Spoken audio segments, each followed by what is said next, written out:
Дорогие друзья, всем привет! Рад вас приветствовать в этом небольшом видео. Сегодня я продемонстрирую вам работу красителя Inoa, а также работу, которую буду выполнять сегодня на своей клиентке. Вначале хочу вам сразу показать, что я имею до. Посмотрите, пожалуйста, на это видео и обратите внимание на то, что у моей клиентки полностью натуральные волосы. Они не были окрашены, но в них есть седина. Но посмотрите, насколько красиво эта седина распределена по всей массе волос. Это еще раз доказывает мое постоянное убеждение, что не всегда седина – это плохо. Иногда седина на самом деле позволяет добиться рисунка, который мы создаем специально с помощью каких-то обесцвечивающих, осветляющих продуктов. Сегодня моя задача состоит в том, чтобы сделать так, чтобы было немного больше светлых прядей, буквально в зоне у лица, в височных зонах, для того, чтобы сделать красивый контуринг, и не закрашивать седину. Сегодня я буду лишь ее тонировать и делать так, чтобы она красиво выглядела рисунком в имеющемся цвете волос. Как я уже сказал, работать я буду красителем Inoa, а для создания прядей буду использовать порошок Blond Studio от компании L'Oréal, 9 тонов Bonder Inside. Мне очень нравится этот продукт, потому что у него классная консистенция, он быстро и чисто работает. Это мне и нужно. Прядей у меня будет очень мало. Я буду делать всего лишь по 2 пряди вокруг контуринга по всей массе волос. И после этого сделаю еще буквально несколько прядей во фронтально-теменной зоне. В принципе, на этом моя работа с осветляющим продуктом закончится. И мы с вами будем целиком работать с помощью красителя Inoa. Как вы знаете, или если не знаете, то рад вам сообщить, что краситель Inoa – это краситель, который основан на работе масла. В нем нет аммиака, но при этом он способен закрашивать стопроцентную седину. Хотя в данном случае нам и не нужна эта способность этого красителя, и работать мы будем на самом минимальном проценте окислителя, но большое преимущество этого продукта в том, что он во время окрашивания ухаживает за волосами за счет большого количества и большой концентрации масел. Если вам интересно узнать подробнее конкретно про этот краситель, то по ссылке под этим видео вы можете перейти на платформу Access, на которой вы можете подробно ознакомиться с любым продуктом компании L'Oréal, включая краситель Inoa. Итак, друзья, давайте будем начинать делать нашу работу. Я сделал разделение у своей модели согласно схеме, которую вы видите сейчас на экране. Это классическая схема, по которой я выполняю контуринг, если он мне необходим. Я буду, как я уже сказал, делать по 2 пряди в каждой секции, которую я выделил. Этого будет вполне достаточно для очень легкого, подчеркивающего светлые пряди результата.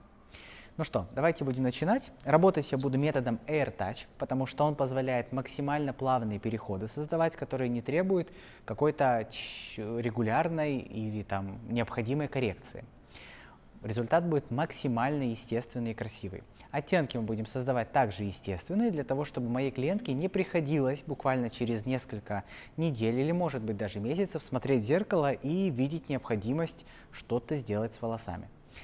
Учитывайте это, когда общаетесь со своим клиентом. Если ваш клиент – это не тот человек, который ходит в салон обязательно каждый месяц, то тогда учтите это при выборе той или иной техники работы. Это очень важно. Ваш клиент будет максимально благодарен, если вы выберете именно такой алгоритм работы, который не создаст ему неудобств.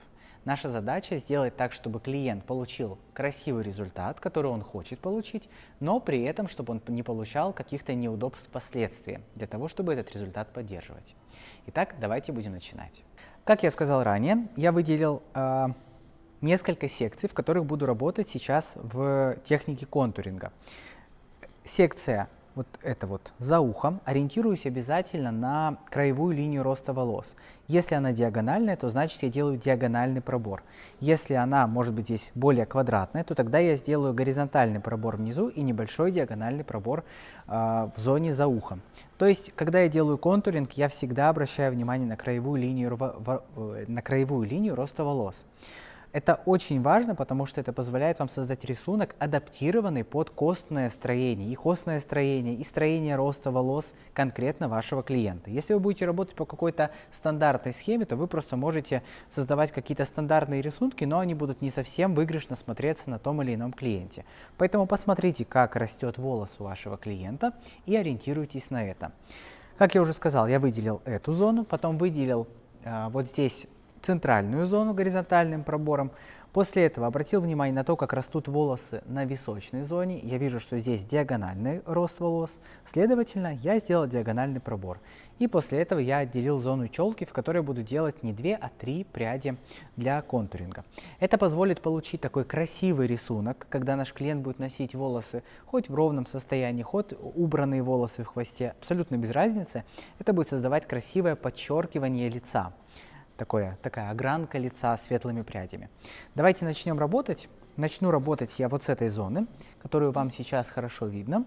Каким образом я буду работать? Я, во-первых, сейчас отмечу зону, которая будет помещаться в ширину фольги. Это очень важно для того, чтобы рисунок был красивым и у вас не было оранжевых некрасивых стыков.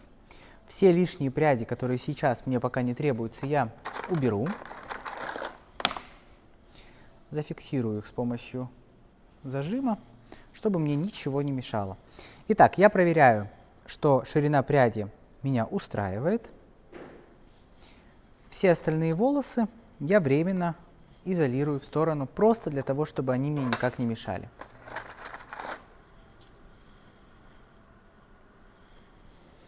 Начну работать с этой зоны. Здесь я буду делать 2 пряди. Как и во всей области нижней затылочной зоны, я буду делать по 2 пряди на контуринге. Я отделяю первую тонкую прядь. Она прям должна быть тоненькая, потому что первая прядь, она такая как бы стартовая, и она начинает ваш рисунок. Мы не хотим делать так, чтобы она как-то сильно выделялась. Выделил эту прядь, лишние волосы пока убираю. Как я говорил ранее, буду работать методом AirTouch. Мне нравится работать методом AirTouch, когда выполняю контуринг, потому что это позволяет добиться очень плавного рисунка, который также плавно отрастает. Как я говорю постоянно, когда вы работаете с помощью выдува, прежде чем включить фен, всегда подставьте. Во-первых, проверьте, чтобы у вас был включен холодный поток воздуха, чтобы был включен самая сильная скорость потока воздуха. После того, как вы в этом убедились, подставьте фен прямо в прикорневую зону. И только после этого его включаете. В этом случае вы очень качественно разделите слои волос, которые вам нужно выдуть. Если вы начинаете работать где-то с середины и подходите вверх, то у вас образуется микроначес в прикорневой зоне. Следовательно, вы не сможете близко подойти к прикорневой зоне, потому что у вас здесь будет грязь, и у вас будет такой достаточно большой отступ от корня. В контуринге редко когда это нужно. Работаю я самой классической фольгой с помощью планшета. Как я уже сказал, прядь у меня очень тоненькая.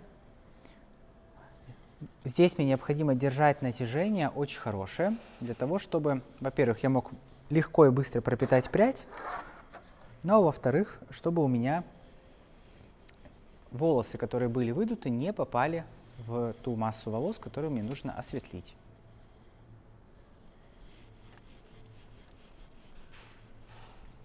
Чем мне нравится продукт, которым я сейчас работаю? Как я уже говорил, это пудра L'Oréal, 9 тонов Bonder Inside. Во-первых, эта пудра уже содержит в своем составе бондер, который позволяет достаточно бережно обесцвечивать волосы. Мне очень нравится консистенция этого продукта, потому что даже если вы работаете, к примеру, в какой-то другой технике, и пряди, которые вы используете, они достаточно плотные, то этот продукт очень легко и быстро пропитает пряди, даже если они не такие тонкие, за счет консистенции. Если хотите попробовать этот продукт, то вы можете прийти на стартовый семинар L'Oréal Professionnel в Академии L'Oréal вашего города и попробовать этот продукт в действии. Первая прядь готова, я теперь выделил вторую прядь, точно так же все делаю.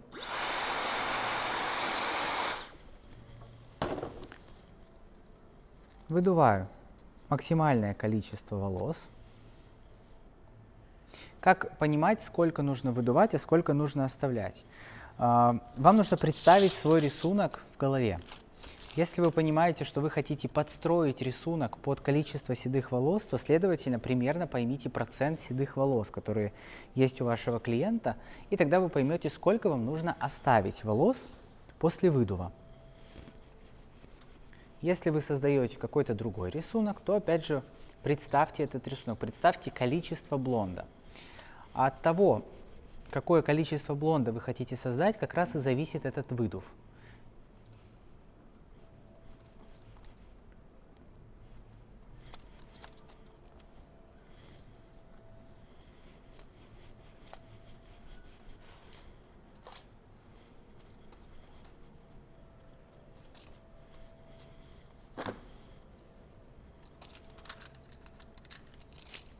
В данном случае я работаю оксидантом 20 волюм, потому что прядей у меня очень мало. Работаю я достаточно сейчас быстро, и мне нужна достаточно быстрая скорость работы, чтобы мне не пришлось долгое время выдержки проходить. Мне нужно, чтобы все сработало быстро. Это такой больше инструмент сейчас. Перехожу к следующей зоне и делаю все точно так же. Таким образом, я прохожу все зоны, которые я выделил. На челке я сейчас вернусь к вам. Так, ну что, все зоны я сделал, осталась зона челки. Ее мы будем прорабатывать примерно аналогичным образом, но чуть больше здесь будет прядей. Вначале я выделю первую горизонтальную прядь.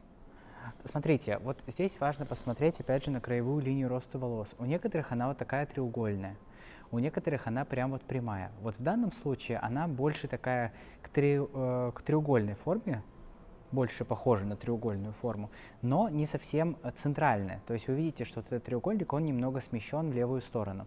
Следовательно, я буду ориентироваться на него, потому что у меня клиентка и пробор носит тоже не прямой, как я заметил в начале. Следовательно, вот мне нужно вот на этот вот момент ориентироваться. Я выделяю, ориентируясь на самую выступающую точку краевой линии, выделяю такую легкую, очень-очень маленькую прядь, прям вот тоненькую прядь. Мне важно выделить именно те волосы, которые являются длиной. То есть вы видели, что сейчас, когда я первый выделил, это по сути были все пушковые волосы. Меня это не устраивает, потому что они сразу же все выдуются. Вот, я взял волосы, которые являются длиной. Сейчас я немного отступаю от прикорневой зоны, обязательно прочесываю волосы и вот прям с расческой вот таким образом работаю. Точно так же выдуваю здесь все слои. Кстати, обращаю ваше внимание на то, что посмотрите, как хорошо выдуваются, и по многому это благодаря тому, что у моей клиентки абсолютно чистые волосы. Это необходимый момент при работе, особенно когда речь идет про выдув. Хотя, вы знаете, это такой же необходимый момент и при работе со многими другими техниками. Как минимум, потому что волосы чистые. Понятие того, что нужно делать окрашивание на грязные волосы, уже не актуально, потому что оно было актуально тогда, когда составы, которыми работали, были не настолько мягкие по отношению к волосам. И нужна была вот эта вот естественная защита в виде такого жирового, можно сказать, небольшого слоя на волосах. Сейчас продукты очень мягкие, поэтому этого не требуется. Более того, даже если волосы у вашего клиента будут нечистыми, вы, напротив, можете не добиться того результата, который хотите получить при окрашивании волос. И вот этот момент может сыграть с вами злую шутку. Когда вернее, не нужно мыть волосы перед окрашиванием? В одном единственном случае, если вы производите окрашивание, вернее, обесцвечивание прикорневой зоны. Если вы делаете Total Blonde, и вы будете наносить обесцвечивающий порошок прямо на кожу головы.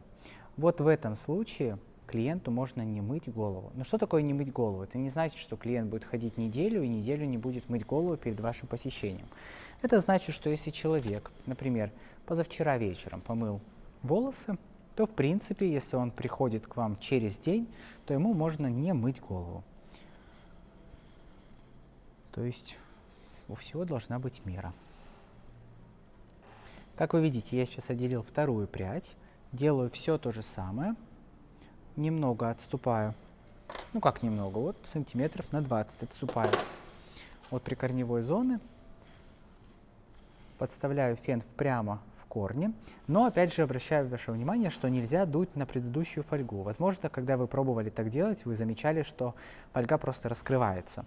И все вот эти выдутые волосы попадают на порошок, и все, потом грязно становится. Поэтому вы подставляете прямо в прикорневую зону. Давайте вот так покажу. Вы подставляете прямо в прикорневую зону, но фен у вас направлен не вот таким образом в фольгу, а он направлен вот от кожи головы. Включаем. Все хорошо разделяется. Не стоит сильно водить феном. Только, знаете, если волосы достаточно нечистые, тогда вам приходится там разворачивать фен, или если прядь у вас толстая, то вам приходится разворачивать фен вертикально с оплом по отношению к пряди и что-то там мудрить. Но если вы берете тоненькие пряди, если волосы у клиента чистые, если волосы, кстати, волнистые, вы можете проработать их утюжком. Мне нравится использовать стимпот, в принципе, вообще из утюгов. И тогда у вас волосы станут прямые, разделяться они будут максимально легко и просто. Наносить я начинаю примерно с середины пряди, после этого аккуратно подхожу чуть ближе к прикорневой зоне, но я делаю это не ровным пробором в данном случае, потому что делаю небольшую растушевку. Знаете, что очень важно смотреть для того, чтобы избежать оранжевых полос в прикорневой зоне? Чтобы вот в этой зоне, где вы делаете растушевку или даже просто наносите прямым методом осветляющий продукт, важно, чтобы все волосы хорошо прилегали к фольге. Когда вы держите вот таким образом, то у вас здесь образуется неравномерное натяжение. И когда прядь возвращается обратно, она сдвигается. Соответственно, вместе с ней сдвигается порошок, и он попадает на волосы, куда вы не наносили порошок. Но так как он попадает в очень маленьком количестве, его там недостаточно для того, чтобы сделать чистый фон осветления. А следовательно, у вас появляются оранжевые, некрасивые полосы, на которые жалуются процентов, наверное, 80 мастеров. Честно сказать, до этого я много раз сталкивался с тем, что обучали, наоборот, держать планшет при нанесении осветляющего продукта перпендикулярно голове. Но честно скажу, что когда я так делал, я замечал, что у меня нет-нет, да появляются оранжевые стыки. Мне они не нравятся. И когда я начал, наоборот, держать планшет примерно в таком положении, в каком будет после того, как я его уберу, лежать фольга, я заметил, что стыков не стало. Попробуйте в своей работе этот момент и поделитесь своими впечатлениями в комментариях.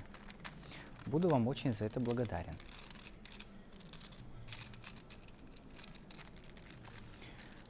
Делаю вот такой вот заворот достаточный. То есть я, получается, заворачиваю в 3 раза и после этого еще делаю небольшой заворот, который называю замочком. Тогда у вас никуда не денется фольга, как бы ваш клиент не крутил головой. Причем особенно это важно на прядях, ну, к примеру, на височных зонах, где вы делаете диагонально разделение прядей. Когда пряди находятся в диагональном положении, они тяжелее всего их удержать. Поэтому я вам рекомендую, когда вы делаете диагонально, обязательно делать вот эту вот дополнительный заворот. Небольшой. Именно маленький заворот. Обращаю внимание, чтобы проборы здесь у меня были горизонтальные. Я здесь изначально сделал не совсем равномерное разделение, не специально это сделал, просто потому что у меня стояла камера, и я не увидел, что здесь неровно. Но сейчас я обращаю внимание на то, что этот пробор ровный и этот пробор тоже ровный. Вот у меня лишняя вот эта часть, я ее просто уберу, я ничего с ней делать не буду. Расчесал волосы. Пальцами держу. С каждой прядью я отхожу от прикорневой зоны чуть дальше, для того, чтобы плавно вот этот блонд плавно вошел в рисунок, который у меня есть на всей массе волос.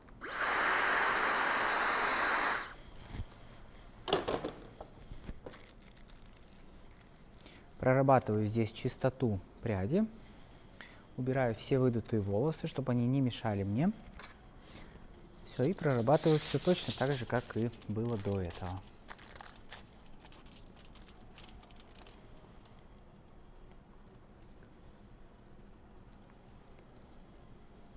Очень чистая получается, идеально чистая прядь, с которой я работаю.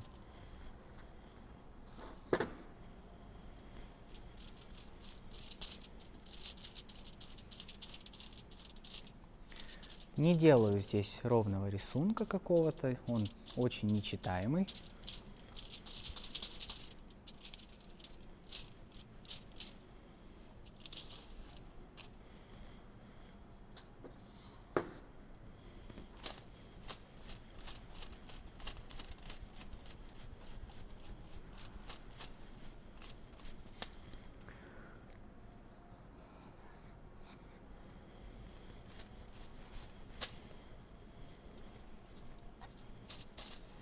Если планшет, вернее длина планшета не позволяет вам проработать прядь в одну длину, как в данном случае у меня, то вы можете загнуть эту прядь. Но, честно скажу, здесь нужно быть очень аккуратным для того, чтобы хорошо пропитать прядь вот в этой зоне такого заворота.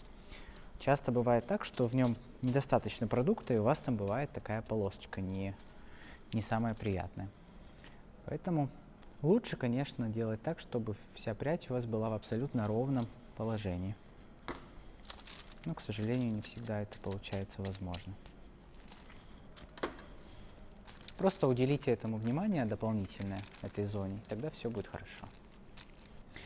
Друзья, принял я решение не делать ничего на вот этой вот зоне, потому что, ну вот, я смотрю все это время, пока делал контуринг, думал об этом и пришел к выводу, что не нужно мне здесь ничего. Ну нравится мне здесь рисунок, поэтому, в принципе, красителем Инуа я и так хорошо здесь все заретуширую и придам оттенок этим волосам. Поэтому вот, мы сделали несколько прядей контуринга, у нас получается 3, 5, 6, 7, 8, 9, 10, 11, 12, 13 прядей. 13 тоненьких прядей, которые просто создадут такую, ну, объемность, дополнительную игру. Этого будет вполне достаточно. А здесь все очень хорошо. Вообще отлично. Ну что, друзья, время выдержки прошло. Сейчас я буду смывать пряди контуринга. Буду их смывать с помощью шампуня серии Metal Detox. Этот шампунь, который нейтрализует металл в волосах. После этого буду делать обязательно смываемый вот такой пенный уход. Он идеально подходит для конкретно моей модели, для волос моей модели, потому что маска, она немного переутяжелит волосы, ну и в принципе в ней нет смысла, потому что волосы в хорошем состоянии. А пенный уход как раз идеально подойдет и подготовит волосы для дальнейшего окрашивания. И я обязательно буду использовать спрей Metal Detox. Его я буду использовать для следующей функции. Я буду наносить его на волосы для того, чтобы выровнять пористость волос. Так как вы знаете, что седые волосы, они более пористые, натуральные волосы менее пористые. Для того, чтобы выровнять эту пористость и получить равномерный результат окрашивания, буду его использовать. Ну и, конечно же, защита от металлов еще никогда не повредила. Все. У нас все подготовлено для дальнейшего окрашивания. Важно заметить то, что краситель Инуа несовместим с водой. Следовательно, окрашивание необходимо делать на полностью сухие волосы. Поэтому сейчас я волосы высушу и после этого буду приступать к окрашиванию. Посмотрите, как красиво у нас сейчас. Это просто сухие волосы, без какого-либо тона, без ничего. Вот мы просто смыли. И вот у нас как красиво, видите, более светлые волосы. Вот здесь вот вы видите этот контуринг, но при этом нету какого-то сильного контраста между тем, какая у нас длина, какая основная масса волос и зона челки. Ну и при этом посмотрите, что у нас нету никаких стыков совершенно. То есть очень все мягко, красиво и гармонично смотрится в этом окрашивании. Итак, краситель. Низко. Как я уже говорил, использую краситель Инуа сегодня в работе. На прикорневую зону я возьму оттенок 823.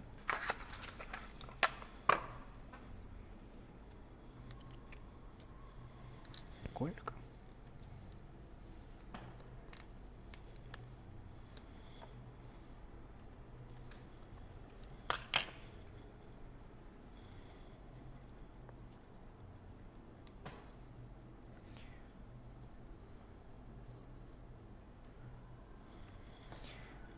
$50 грамм основного оттенка 823. В этот оттенок я добавлю 10 грамм оттенка 6.3. Итого получается 60 грамм красителя.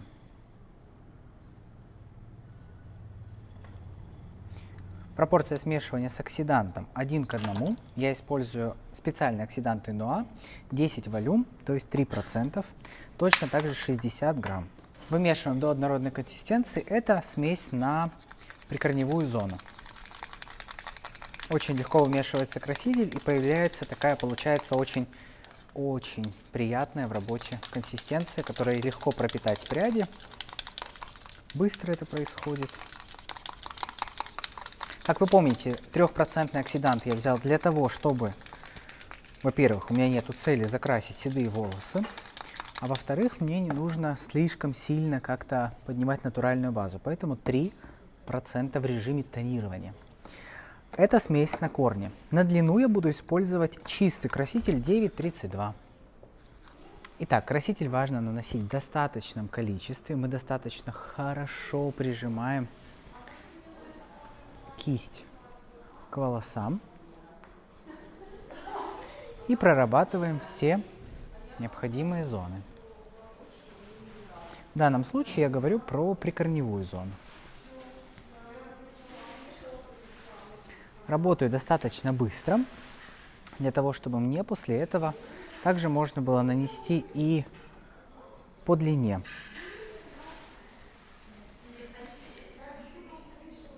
Краситель очень удобный в нанесении, имеет очень классную консистенцию, которой удобно работать.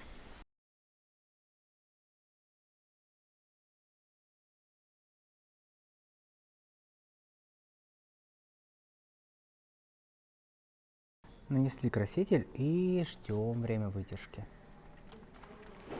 Краситель, конечно, сильно отличается от классического перманентного красителя. Во-первых, посмотрите, как он блестит, но его консистенция, когда наносишь, прям чувствуется, что там масло.